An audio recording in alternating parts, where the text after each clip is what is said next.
that and control your cost. You know, it makes you a little more, I guess, efficient. The scary part about a long time ago is it was expensive. You know, recording in the studio was expensive, shooting videos was expensive because we didn't have the technology they do now. Yeah. So videos that we were shooting back in the day were, you know, $100,000 or something to get the equipment there and the crew and all that kind of stuff. And you can do that for a really minimal amount of money now. People are shooting videos on their phone and, you know, all that kind of stuff. And it's just, it's a different approach, but it's exciting for me. I get so excited about the new generation of people that are doing music, that are excited about it as artists, as content creators and all that kind of stuff, because I see the access to the audience and to the resources that they have where it's like, man, it's totally doable. You can do this and sell to people, you know, build an audience and be engaged with them. And we love that. We love talking to the fans and to the audience, and we had to get acclimated to this. You know, we kind of came through in the digital realm, kind of rushed in. It was after our band had even happened. We were kind of more, you know, man on the street. We had to go on tour and go meet people and hang out and kind of go to those markets over and over and visit. And now it's like I can access these people. And I still talk to people online, man. It's hilarious that are telling me stories and of things that we did and shooting pictures to me and stuff. It's just, man, it just makes my heart, you know, smile, because I'm like, man, those are some of the greatest memories, you know. Wow. We had a ball everywhere we went. We partied our brains out and had a great time. And we still feel like, even though we're waves down the road than where we were back then, we still feel like we have things that we want to say, and we're still inspired by music and by the technology that's around. You know, during this pandemic, I haven't seen the band. I've seen Keith, my guitar player, a couple of times. But we communicate and trade files and stuff through emails and everything. Yeah. So, and I can talk to him we do Zoom calls and do co-writes and things like that. So that part is really awesome that we have the technology to do that. But yeah, for up and coming bands, that's the flip side of what I was just saying, is everybody has access to all these tools. Everybody can record at home. Everybody can, you know, put out the distribution. We used to need a record company to get our records out everywhere. Now I can just push a button and everybody's got it, you know. Wow. But you're competing with everybody else, so you really have to, you know, you really have to kind of have something that stands out, and you got to try to work on your craft, your songwriting, and the quality of your recordings and all that kind of stuff. It's really important nowadays, but it is cool. I mean, you just need a kick-ass mic and some good technology, and you can get in there and sing and record your records. Yeah. It's cool, man. How did here's a different question. Dancing with a Gypsy, how did that end up on the soundtrack for Bill and Ted's Excellent Adventure? How did that happen?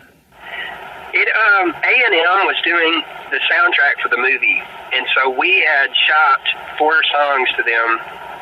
We had done 4 songs. I think it was like Love's a Bitch and Dancing with the Gypsy was one of them. Phantom Rider might have been one of them. But we had kind of recut a couple of songs off the EP. We had a little 5-song EP cassette that was out first. And I mean, that's taking you back, a cassette. That's a long time ago. Yeah. But we submitted that, and they asked us if we would, be cool with it going on the soundtrack. And of course, we just completely flipped out. We couldn't believe it. It's such a cool memory. I remember going to the movie theater with my friends and watching it and trying to listen to the song and then seeing the credits at the end. And man, most recently, my oldest son, for my birthday, he gave me, there was a reissue of that soundtrack, and it's called Wild Stallions. It was the band, you know, Keanu Reeves' band in the movie. Uh-huh. They re-released the soundtrack, and it's in different packaging and everything. And my son wrote that record label that repackaged it, the vinyl, and he gave it to me for my birthday, man. It was really cool. Oh, wow. We got to, put it on the record player and listen to it, and it just brings back a lot of memories. That was a really, really early song for us. We wrote that, before we got production deals or record deals or anything. That song had kind of been around. Love's a Bitch was an early one. Wasted Love, Dance with Gypsy, and Phantom Rider, of course, was the one that kind of broke us out of Memphis. That was the one that it went top 5 on radio, and the guy that signed us to A&M told us, the A&R guy, he said, I got off the airplane, I got my rent-a-car, and I turned the radio on, and your song, Phantom Rider, was playing.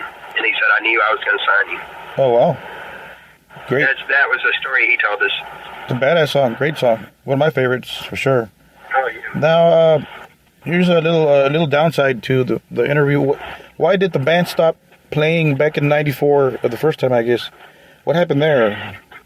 We actually recorded a whole project, and we were right at the end of the recording process, and we're getting ready to go into the mastering phase. And the record company A&R rep had got a job offer. He had signed Extreme and Soundgarden, and we were his third band, and both of those other bands had exploded. Extreme had that ballad, More Than Words, and then Soundgarden, their whole record blew up. I mean, they were just exploding. Oh, yeah. And he had an offer, another record label, Interscope Records, came to him and asked him if he would come over and do A&R for them. And he actually set us down. We were really close to him. He had changed our whole life, but he told us, he said, this is a job opportunity that I can't pass up. And of course, we were under contract with A&M. We couldn't go with him. We had to, we were going to stay where we were. And so we got assigned a new A&R person, and so it's kind of like a restructuring thing, I guess, in hindsight. But in basic terms, we kind of lost our voice in the corporate wheel. He was kind of our connection to the record label. Okay. And of course, there was a new guy that was really nice that showed up, but he wasn't invested like the other guy. I mean, we were kind of just assigned to him, and we got to know him and hang out with him, but it wasn't like starting out from the very beginning with this one cat, And we just decided, they let us know that they were going to shelf the record, which meant it wasn't going to ever come out, at least at that time. And as that was happening, our guitar player, he was the first one of us to be married. He had a son, and he just said, man, I think I want to take a break for a minute and just not go back on the road for a second. I kind of want to just be with my family. And we were like, cool, man, let's just take a break. And if we get back together, great. And if not, we never had any kind of big blowout, or it wasn't any kind of weird breakup or anything. We just said, we'll get back together. And I thought it would maybe be a month or 6 weeks, but it was actually 7 years before we got on the stage together. 7 years, okay. We did a benefit in Memphis. One of our crew guys had an aneurysm, and he made a full recovery, but he had a bunch of medical bills.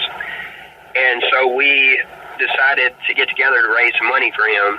And we played a little bitty club in Memphis. I'll never forget it. We had a ball, and we stayed up really late the night before, and I'll never forget it. The next morning, my phone kept ringing and ringing and ringing. My voice message, back then we had a voice machine, was kept going off. And finally somebody came on, and they just said, turn your television on. Wherever you are, turn your TV on.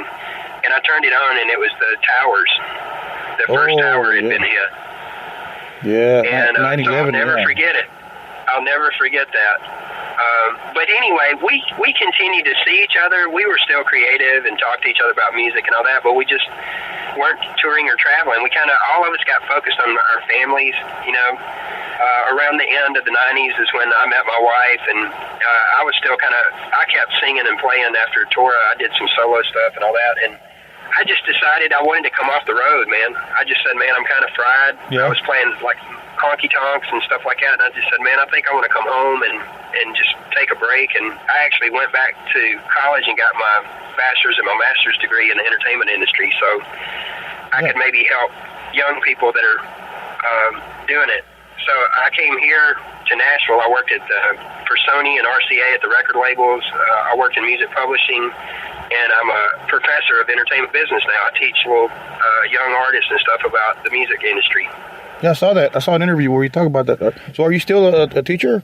Yeah, I work at a company, the organization's called SAE Institute, and I'm the entertainment business program chair there. Nice, wow. So it's a lot of fun. It's a different world. I'm dealing with a lot of people that are recording on their laptops. They're doing hip-hop and pop and stuff like that.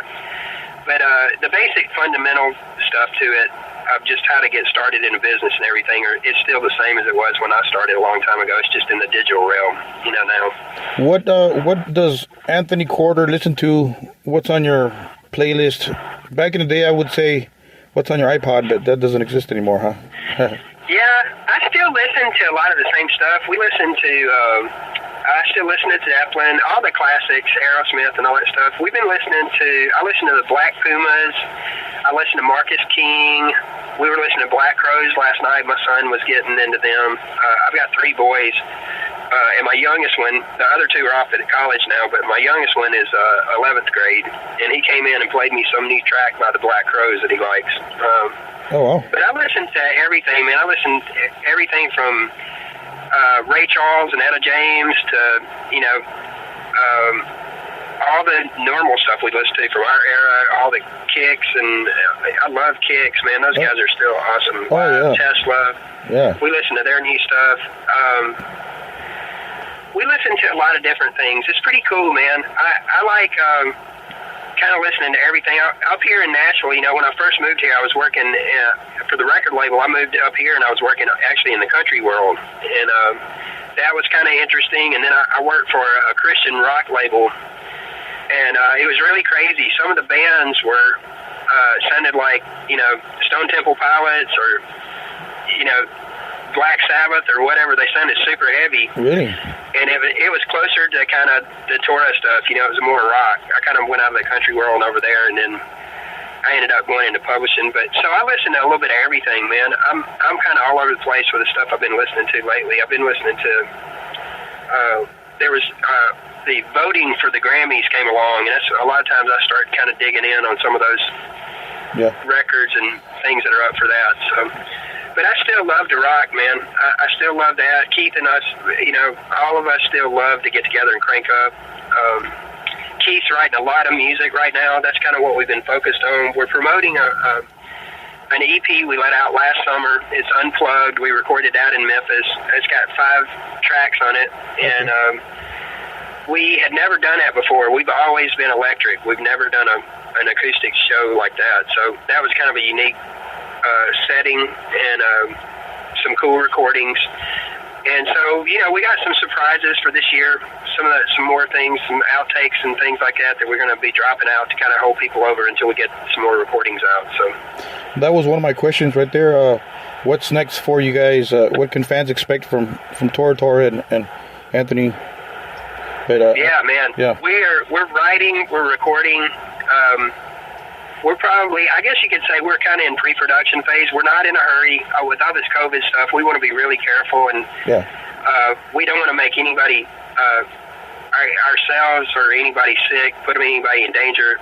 Patrick is definitely a concern for us. He's a high risk because of his medical condition he had a while back, so he has to be very careful.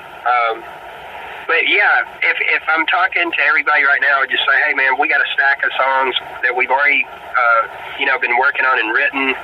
Now we're just trying to beat them. That's kind of how we've always done stuff. We kind of get a batch or 2 together, and then we keep just kind of woodshedding out ideas and stuff until we feel like we've got some good representations of the things we want to say and do. And we're super inspired, man. Before COVID, pre-COVID, we did about 20 or 25 shows across the country. We went all the way from Maine to the Whiskey in L.A. on the Strip, where we played, 20 years ago. Wow. And we just got super inspired, man. I'm not kidding. We saw so many people. They were walking up. They had our T-shirts on. They had records. They were singing the words to the music.